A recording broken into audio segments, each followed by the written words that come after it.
we now welcome in the new head coach of the Miami Hurricanes. He is Jay Lucas. And Jay, welcome. How would you describe the last 60 days or so?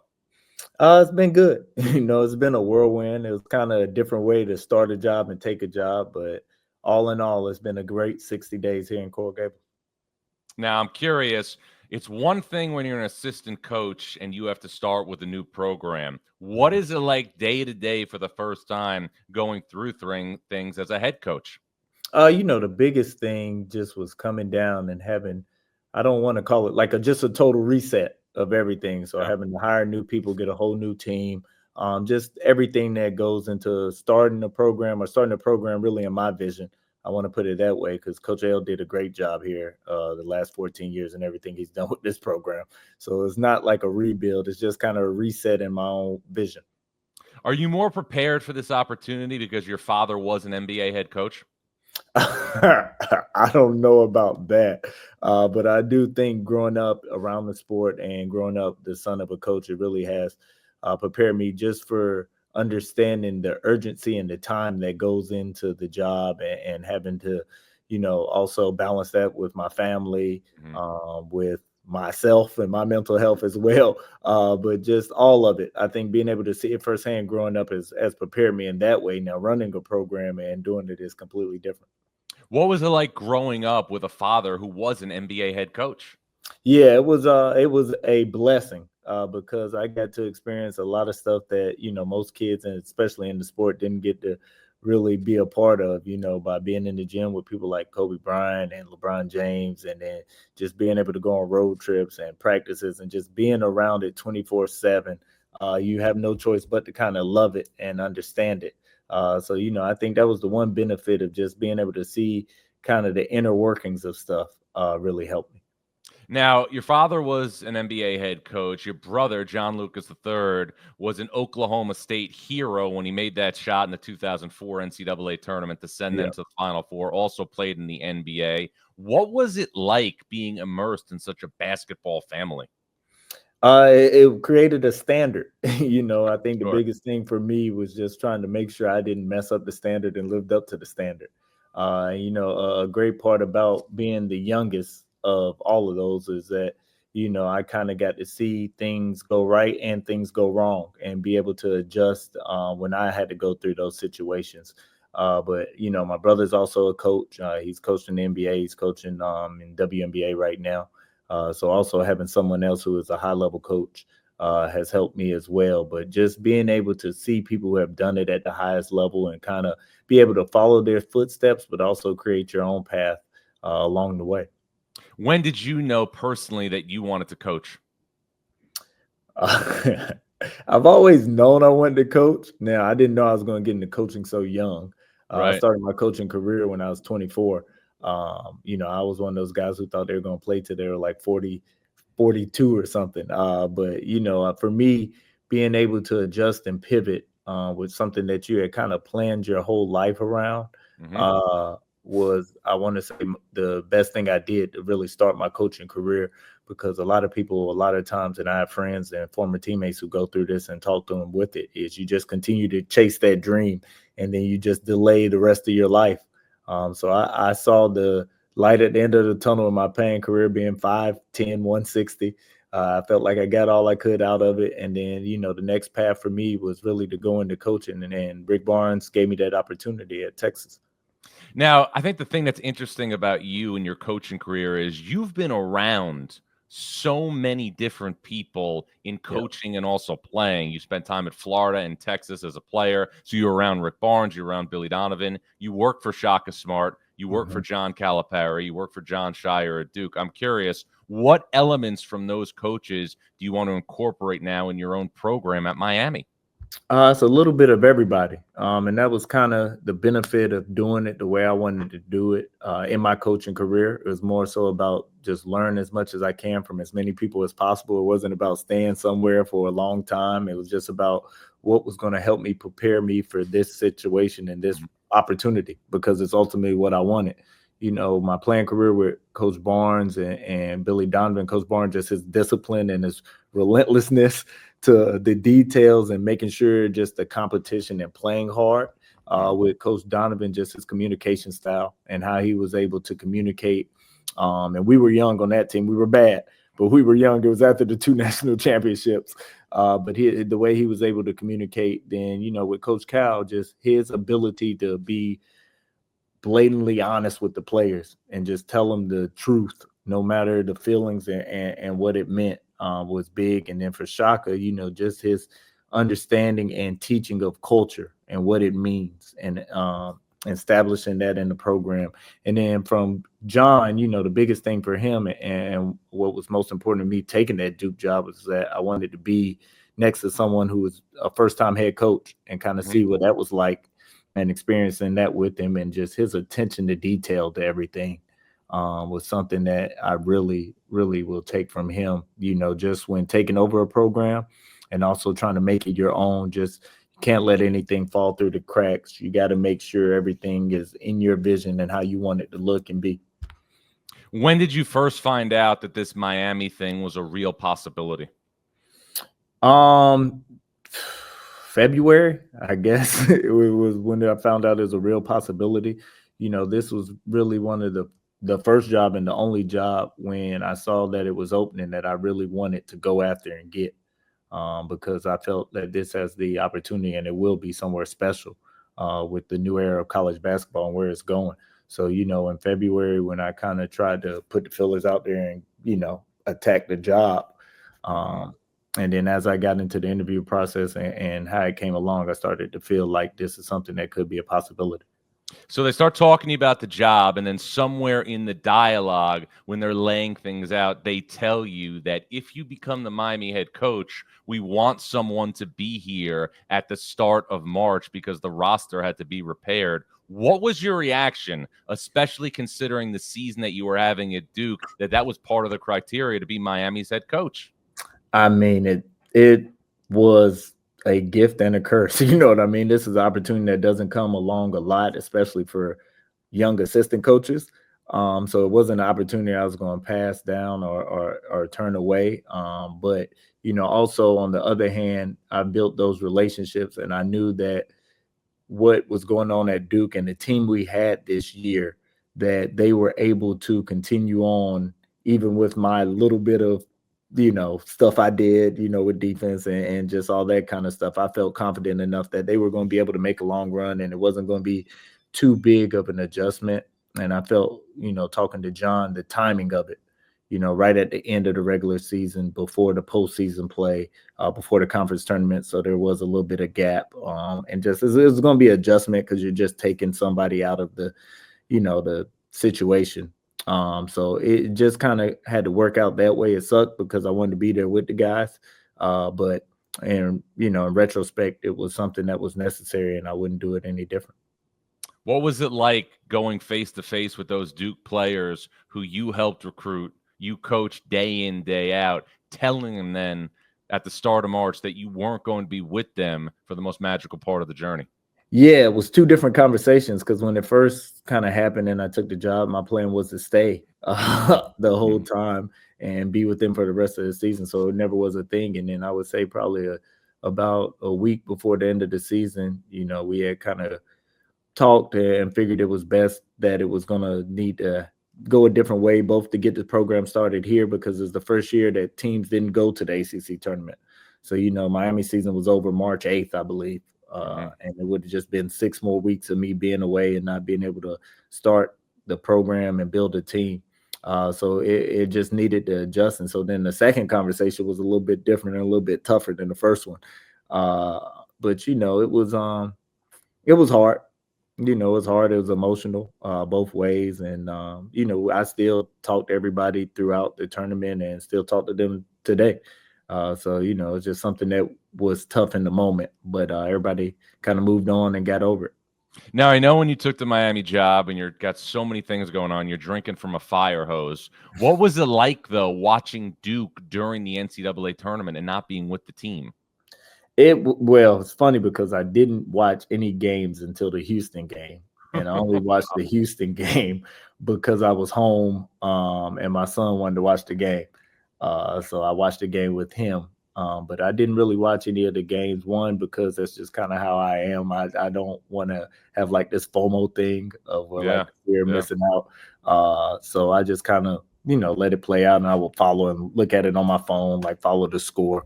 But then watching the Houston game, it was the first time where it was like it was really tough, because you just kind of saying stuff and yelling at the TV and stuff, just different things to different players and things like that. So that was kind of why I didn't watch it. But I was really proud of them and John and how the season ended for him. What were your emotions like watching the end of the Houston game? It's tough. It's tough because those moments suck, man. Those situations, those times are hard to deal with. Any loss is hard, but especially ones where you feel like you have the game won and you're in a good place to win the game. No game's ever won until it's over. But also the emotion we had last year after the Elite Eight with North Carolina State. So I kind of understood what everybody was feeling in that moment. So it's bad. I didn't want to curse, but it was just a bad feeling. Jay, I know obviously the goal of anybody who gets into coaching is to be a head coach, but I'm curious, when you were thinking about exploring head coaching opportunities, did you think it was possible to get a job of this ilk, a job like Miami, in your first head coaching job? Uh, I don't know if I thought it was possible. It's kind of what I wanted and wanted the situation to be. And I was just blessed enough for it to happen that way and be able to work for good people and work for great programs. And also a lot of prayer went into it as well. But the biggest thing for me was this was where I just had the benefit of being raised at this level, playing at this level, and kind of cutting my teeth at this Power Five level, if that's what you want to call it. So these situations, these problems, these type of scenarios that you run into here at Miami as a head coach is ones that I've already had to dealt with, but only as an assistant coach when I'm giving more my opinion instead of actually having to make the decision. So I felt pretty comfortable with everything that's came so far. The season and coaching and practicing, that's a whole different scenario. But I felt comfortable because this is where I was this is how I got my coaching pedigree, is in these type of situations. Yeah, there's no doubt about that. When you look at the opportunity to coach in the ACC, what comes with that now means you're going to be in the same league as Duke, who you just left. What do you think it's going to be like coaching against Duke next season? You, I hopefully we can beat them. That's the first thing that comes to my mind. We're going to do everything to compete. But that's not just Duke alone, but the ACC is also what made this job intriguing to me, because it also is kind of on a reset as well. A lot of the traditional Hall of Fame coaches have retired. Now you have new coaches in the league, and we're kind of building a new ACC. I guess, to put it in the best way. And I think, you get those guys who like John and Hubert Davis and Pat Kelsey, who've done a good job and are at, I would say, the basketball powerhouses of the conference. And being able to compete with them and build a program here that wants to compete for ACC championships every year.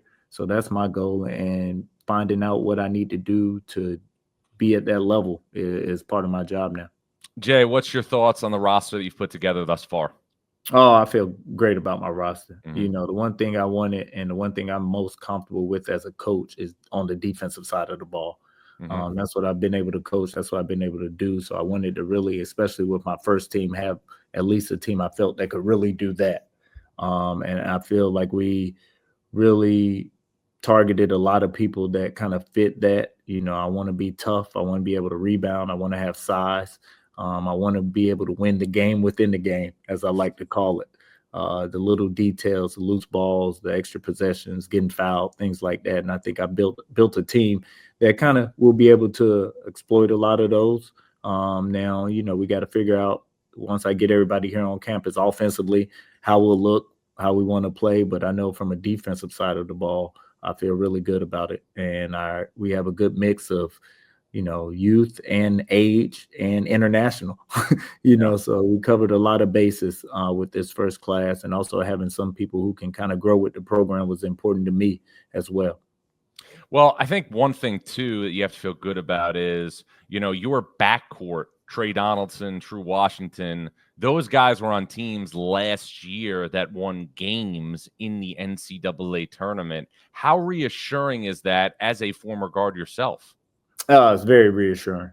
Very reassuring. You got a guy in Trey Donaldson who's played in big games, made big plays in big games. He's won at Michigan, one at Auburn. And a thing that I kind of wanted to do, not with the whole team, but a lot, but I wanted to kind of target people from Florida because I feel like the program just needed an injection of care and want to because of where you're from. And I think that's important being from Florida, not just Miami, but from the state. You kind of carry a little bit more. And Trey has that chip on his shoulder. And then True, I've known forever. I recruited let me get this right. I recruited his uncle at Kentucky, Ty. So I've known True for a long time. I coached his uncle. True was somebody also that kind of fit that defensive mold. I think he has the opportunity to be one of the best defensive guards in the country next year. But also he has the ability to create, and he's played with another really good guard, which was important for me as well. So those two guys, like you said, have done a lot in the game already, but they also can make another step. That's why I was excited about both of them too. Ernest Udeh is somebody who has shown flashes at the collegiate level of some games being a focal point. How do you turn him into somebody who can be a consistent presence, both scoring and on the glass, every time he laces them up?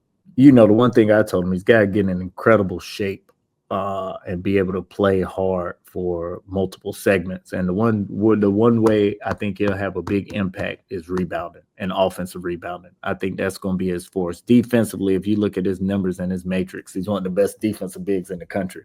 But offensively, I think his presence, the offensive rebound, be able to finish, catch lobs, putting him and using him in different ways than he has been, I think will kind of put him in a different lens for most people. Shelton Henderson was obviously committed to Duke. I looked at your team and I looked at obviously the guards we talked about and Ernest Udeh and Malik Renew. And I said, if they could just add a wing, it's like they'd have a real complete starting five. How much does he feel like a missing piece? Huge. Sheldon, I've known Sheldon, I want to say his whole life. We went to the same high school. He played for my father's AAU team. And he is that Swiss Army knife that we needed. He can play 1 through 4. His body, his athleticism, his offensive game, and putting him in different situations. He kind of, like you're saying, was the missing piece to really tie the team together for what we needed and what we want to look like. And I'm excited. I'm excited to have him. How are you going to balance high school recruits and transfer portal recruits moving forward? Like I said earlier, you always plan for multiple scenarios. You always say you want guys that grow with the program, but, everybody can leave after a year, so it's hard to say. But guys like Sheldon, True, Dante, Marcus Allen, Tim and Solly, some of these guys that we have that have multiple years. My goal for them is that they feel like their role and their playing time now, they still have to earn it, is big enough where retention comes into play and we have those guys back. And then you're just filling holes and filling voids with the portal of what you need and what you may be missing. And then from a high school, we're going to recruit the best high school players in the country. I still believe that, your high school senior, your college freshmen are still your most talented player that there is, and it just comes with age and how people view them. And you can look at the draft and how the draft is, and most of your guys who are going to get drafted high are freshmen from still coming out of high school, like it has always been. So we'll really target the best high school freshmen, but a big thing for me here will be the retention and building of the program. You had mentioned how, Coach Larrañaga did such a great job at Miami, taking Miami to the Final Four, taking Miami to the Elite Eight. But the last 2 years, Miami has really lost its relevance nationally. From your perspective, how do you, in your first year, get the brand back? You got to win. You got to win, and you got to make sure that, your team is getting better throughout the year. We won't look in November how we'll look in March, so having that respect, but you have to win. You got to compete at a high level. We play a national schedule. We play on national TV. We play in a big conference. So we'll have that opportunity to showcase that. Now, it's my job to just make sure that we're continually growing throughout the season and just getting better day by day, game by game, practice by practice.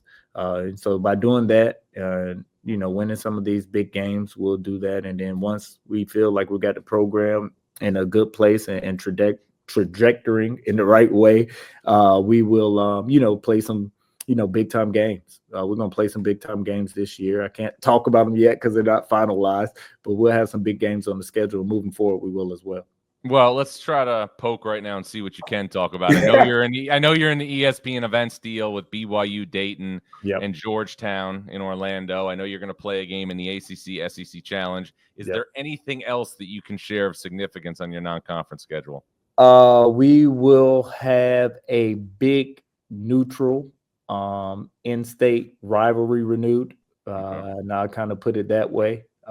Where it'll be kind of a rotating thing that we'll do here for the next couple of years, and that'll be kind of one our big one. And then we'll start a home and home with another Power 4 team.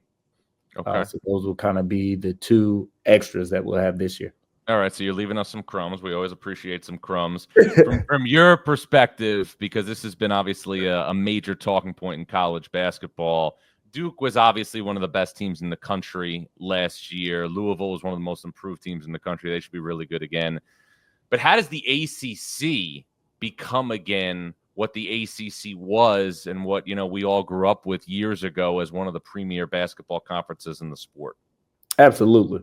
We have teams that always perform well in the conference in the NCAA tournament. Now, as a league, we don't get the respect, but also, like I said earlier, we're also kind of resetting. We got new coaches. So like you said, with Louisville, Duke, Carolina is always Carolina. You add Will Wade, Ryan Odom into the equation, and you know what caliber of coaches they are, but then also the ones that forgetting, like Brad Brunell does a great job at Clemson. He was just in the Elite Eight a year ago.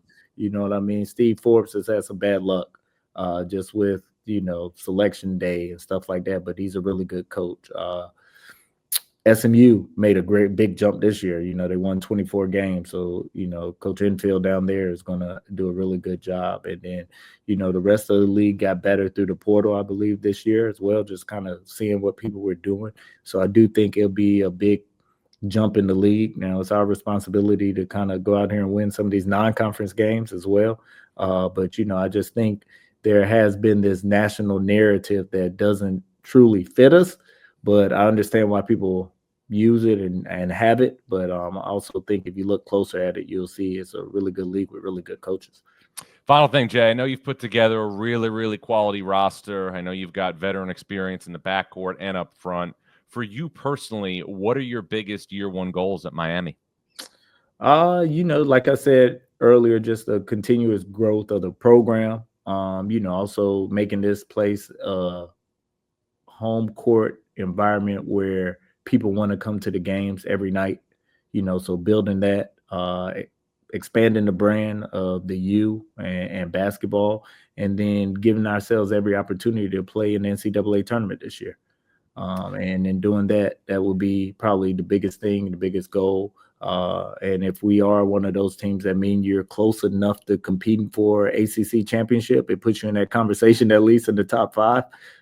So, that is kind of the goals this year. But, this is the foundation of this program for the next however many years I'm here. So making sure it starts off on the right foot. Well, Jay, congratulations on the job. Great to visit for a couple minutes. And as always, look forward to staying connected along the way. Oh, thanks. I appreciate you. Thank you for having me. You got it. That's Miami head coach Jay Lucas. I'm John Rothstein, reminding you to subscribe to the CBS Sports College Basketball YouTube page.